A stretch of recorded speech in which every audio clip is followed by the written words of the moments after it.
पंचनाम्याचे नाटक आणि बांधावर जाऊन नुसते फोटो सेशन नको. आठवडाभरात शेतकऱ्यांना 100% नुकसान भरपाईची तुपकर यांची मागणी.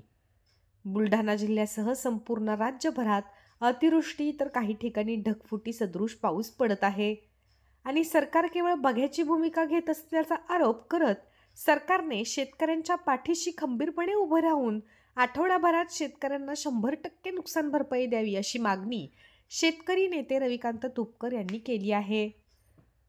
पंचनाम्याचे केवळ नाटक नको आणि बांधावर जाऊन फोटो सेशन चालणार नाही असा इशाराही तुपकरांनी दिला आहे. गेल्या 4 दिवसापासून बुलढाणा जिल्ह्यासह महाराष्ट्रातल्या अनेक जिल्ह्यांमध्ये ढगफुटी सदृश पाऊस पडतोय, संततधार पाऊस पडतोय. त्यामुळे शेतजमिनी मोठ्या प्रमाणात खरडून गेलेल्या आहेत, शेती पिकं उद्ध्वस्त झालेले आहेत आणि शेतांना धरणाचं तळ्याचं स्वरूप आलेलं आहे.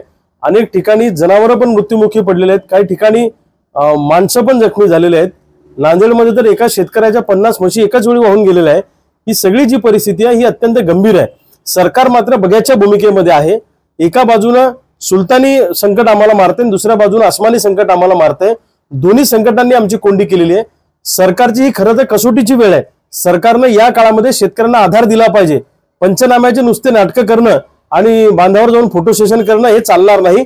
तर शेतकऱ्यांना 100% नुकसान भरपाई ताबडतोब आठवड्याभरामध्ये शेतकऱ्यांच्या खात्यामध्ये जमा झाली पाहिजे अशी आमची आग्रही मागणी आहे. अन्यथा या सगळ्या अन्यायग्रस्त शेतकऱ्यांना घेऊन मोठा असंतोष महाराष्ट्रामध्ये उफाळू शकतो, हे सरकारने लक्षात ठेवावं. शेतकऱ्यांचा असंतोष सरकारला कदापि परवडणार नाही.